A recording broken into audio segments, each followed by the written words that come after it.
पिछली वीडियो में हमने एटम्स के मुख्तलिफ किस्म के तमाम आइसोटोप देखे जो तापकार डिके से गुजरकर या तो दूसरे एटम्स में बदल रहे थे या मुख्तलिफ किस्म के ज़रात खारिज कर रहे थे। मगर सवाल यह है कि एक एटम या एक न्यूक्लियस कब डिके होने का फैसला करता है। फर्ज करें मेरे पास एटम्स का एक ग्रुप है। मेरे पास यहाँ एटम्स का एक ग्रुप है और फर्ज करें कि हम ऐसे डिके की बात कर रहे हैं जहां एक एटम दूसरे एटम में बदल जाए जिससे प्रोटॉन नंबर बदल जाएगा। आपका एटॉमिक नंबर बदलने वाला है। तो ये या तो बीटा डिके हो सकता है जिसमें न्यूट्रॉन से इलेक्ट्रॉन खारिज होकर प्रोटॉन बनता है, या फिर पॉजिट्रॉन अखराज जिसमें प्रोटॉन न्यूट्रॉन में बदल जाता है। लेकिन यहाँ ये बात मुतालिका नहीं है। फर्ज करें हमारे पास एटम्स का एक मजमूआ है और आमतौर पर जब हमारे पास किसी भी अंसर की बहुत थोड़ी मिकदार होती है तो हकीकत में इसमें इस अंसर के बेहद ज़्यादा एटम्स मौजूद होते हैं और हम मोल्स के बारे में बात कर चुके हैं। माफ़ कीजिएगा, 12 ग्राम। 12 ग्राम्स 12 ग्राम्स कार्बन 12 में एक मोल कार्बन 12 होता है। एक मोल कार्बन 12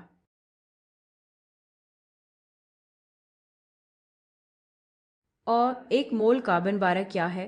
ये है 6.02 ज़रब 10 की ताकत 23 कार्बन 12 एटम्स। ये एक बहुत ही बड़ी तादाद है। ये इतना ज़्यादा है कि मैं खुद भी इस तादाद की वसअत को पूरी तरह समझ नहीं सकती कि ये कितनी बड़ी तादाद है। और ये सिर्फ तब है जब हमारे पास 12 ग्राम्स हैं। 12 ग्राम्स कोई ज़्यादा मास नहीं है। मिसाल के तौर पर 1 kg तकरीबन 2 LB के बराबर होता है। तो ये तकरीबन क्या हुआ? मैं कहना चाहूँगी कि ये तकरीबन 50वां हिस्सा पाउंड के बराबर है अगर मैं सही हिसाब लगा रही हूँ, लेकिन ये यहाँ ज़्यादा मास नहीं है। और पाउंड्स जाहिर है कुव्वत है। खैर, आपको अंदाज़ा हो गया होगा ज़मीन पर ये खैर कहीं भी मास हमेशा एक जैसा रहता है। ये कोई बहुत ज़्यादा मिकदार नहीं है। तो इन बातों को मद्देनज़र रखते हुए अब ये सवाल है कि हमें कैसे मालूम हो कि इनमें से कोई एटम डिके होगा। और शायद कार्बन 12 ना हो, शायद हम कार्बन 14 या किसी और आइसोटोप की बात कर रहे हैं। हम कैसे जानें कि ये डिके होंगे? और इसका जवाब ये है कि आप नहीं जान सकते। इस सब में किसी भी लम्हे डिके होने का एक इम्कान होता है और किसी मखसूस अंसर या इसके किसी खास आइसोटोप के लिए ये इम्कान मौजूद होता है कि इनमें से कोई एक डिके हो जाए। मुमकिन है कि अभी इसी लम्हे डिके हो जाए और फिर काफ़ी देर तक, बहुत लंबे अरसे तक कुछ भी ना हो। फिर अचानक दो और एटम्स डिके हो जाते हैं। दो और एटम्स डिके हो जाते हैं। और इसी तरह केमिस्ट्री की हर चीज़ में और फिज़िक्स और क्वांटम मैकेनिक्स के बहुत से मामलात में सब कुछ एहतमाली होता है। मेरा मतलब है कि अगर हम न्यूक्लियस की साख्त की तफसील में जाएं तो शायद इम्कानात का बेहतर अंदाज़ा लगा सकें, लेकिन हमें न्यूक्लियस के अंदर क्या हो रहा है इसका दुरुस्त इल्म नहीं है। इसलिए हम सिर्फ किसी अमल के वकूअ पज़ीर होने के लिए कुछ इम्कानात मुकर्रर कर सकते हैं। अब आप ये कह सकते हैं कि ठीक है, किसी एक मखसूस मालिक्यूल के 1 सेकंड में रद्दमल दिखाने का इम्कान क्या है। हम इसे इस तरह मालूम भी कर सकते हैं, लेकिन अमूमन हम बड़े पैमाने पर बात करते हैं, यानी बेहद ज़्यादा मिकदार में मौजूद एटम्स के साथ। तो हम ऐसे टर्म्स बनाते हैं जो हमें ये सब समझने में मदद दें। और इनमें से एक टर्म है हाफ लाइफ। Half life. और अब मैं ये नीचे वाली चीज़ें इरेज कर देती हूँ। तो मेरे पास एक डिस्क्रिप्शन है और हम उम्मीद है कि हाफ लाइफ का मतलब समझने की कोशिश करेंगे। तो मैंने यहाँ एक रेडियो एक्टिव डिके का रद्दमल लिखा है जिसमें कार्बन 14 शामिल है। ये नाइट्रोजन 14 में डिके पजीर हो जाता है। और चलें थोड़ा सा जायजा लेते हैं। आप 6 प्रोटॉन से शुरू करते हैं, 7 प्रोटॉन्स तक पहुँचते हैं और आपका मास वही रहता है। इसलिए एक न्यूट्रॉन प्रोटॉन में बदल गया और यही होता है। और ये काम एक इलेक्ट्रॉन खारिज करके करता है जिसे बीटा ज़रात भी कहा जाता है। हाँ, इसे यूं भी लिख सकते हैं, मनफी एक चार्ज तकरीबन 0 मास के साथ।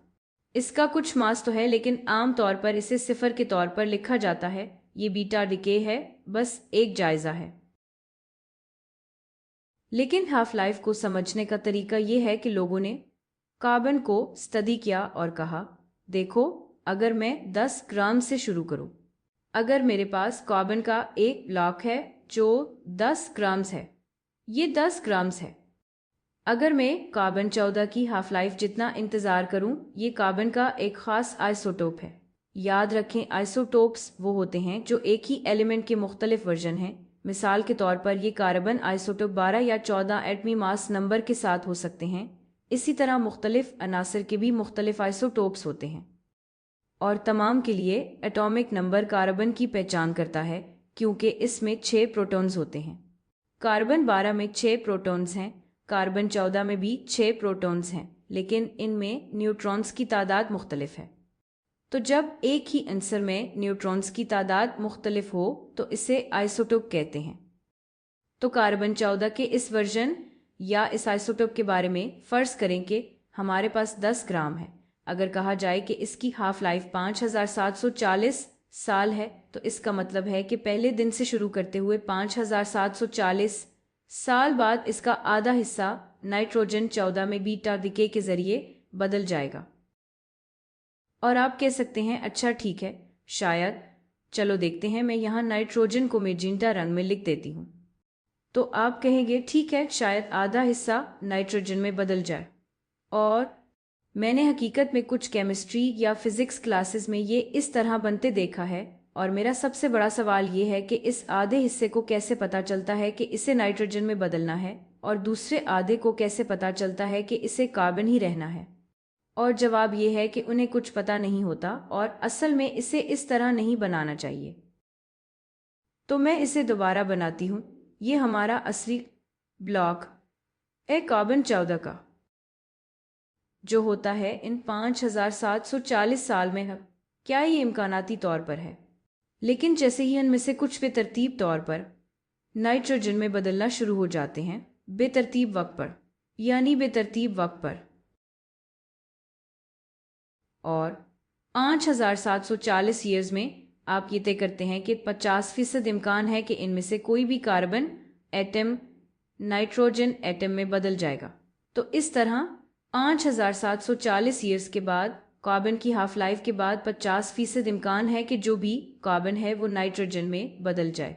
तो अगर आप वापस जाएं, एक हाफ लाइफ के बाद आधे एटम्स अब नाइट्रोजन बन चुके होंगे। तो अब आपके पास एक हाफ लाइफ के बाद, तो इसको नज़रअंदाज कर देते हैं। तो हमने यहां से शुरू किया था, सारे 10 ग्राम्स कार्बन थे, 10 ग्राम्स कार्बन 14 के। ये एक हाफ लाइफ के बाद है, एक हाफ लाइफ के बाद। और अब हमारे पास 5 ग्राम्स कार्बन 14 के हैं और 5 ग्राम्स नाइट्रोजन 14 के हैं। ठीक है, अब सोचते हैं कि अभी हाफ लाइफ के बाद क्या होता है।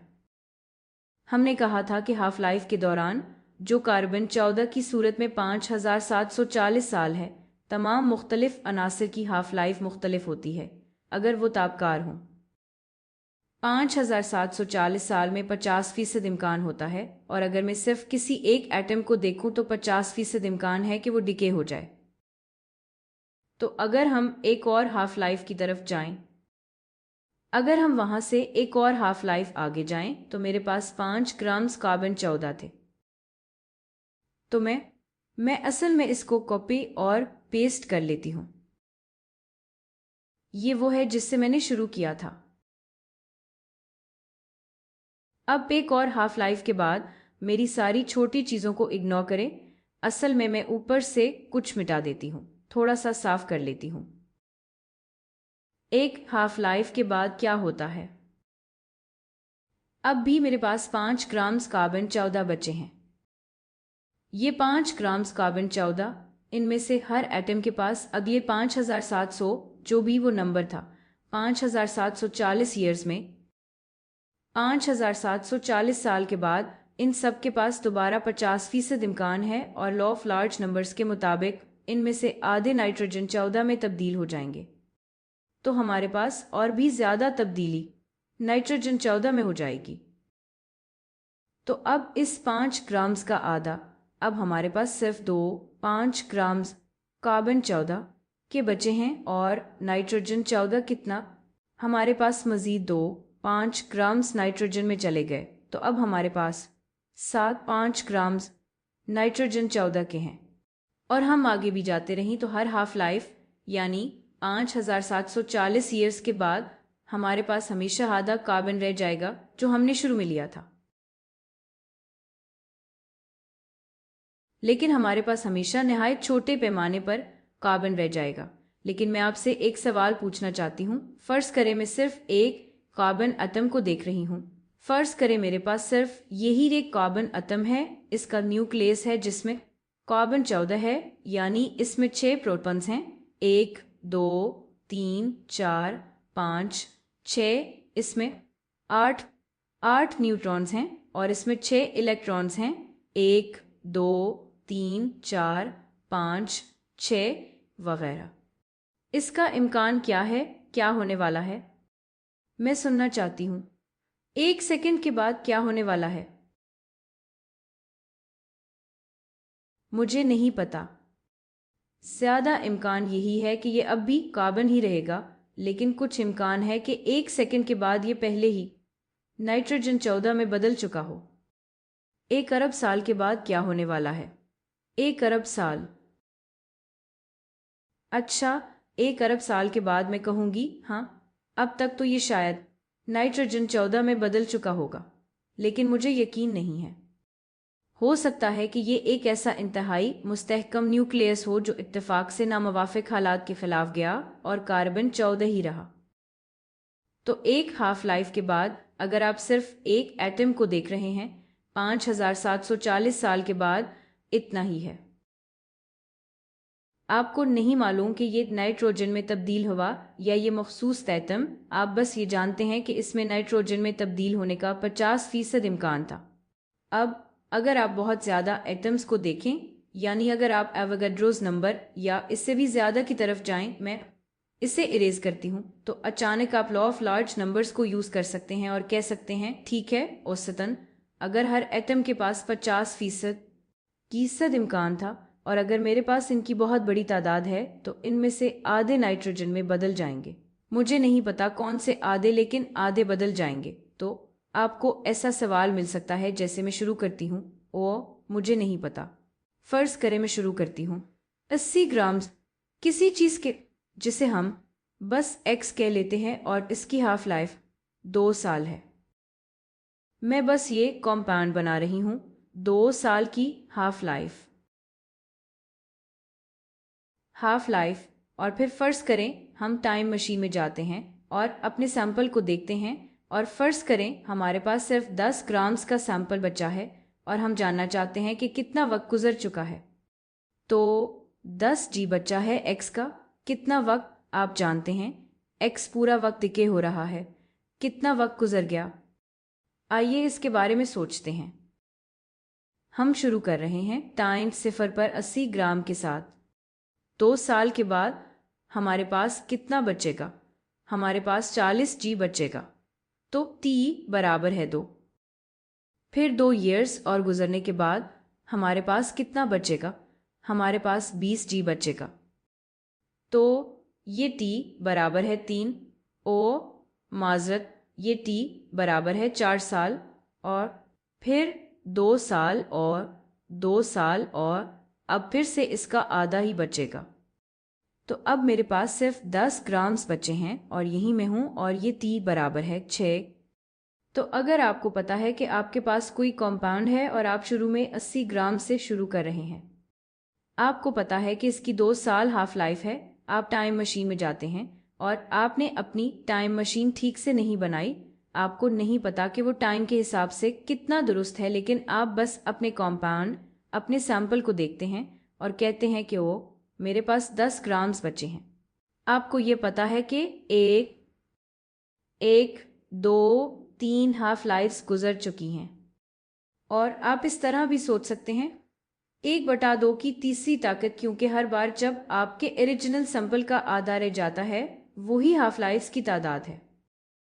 3 हाफ लाइफ्स के बाद आपके पास अपने ओरिजिनल सैंपल का 1/8 हिस्सा रह जाएगा और यही हमारे पास यहाँ है। हमारे पास 1/8 है 80 ग्राम्स का और ये तब होता है जब आप इसे एक अलग अंदाज में कर रहे हों, यानी जब आप बिल्कुल हाफ लाइफ के मकाम पर हों।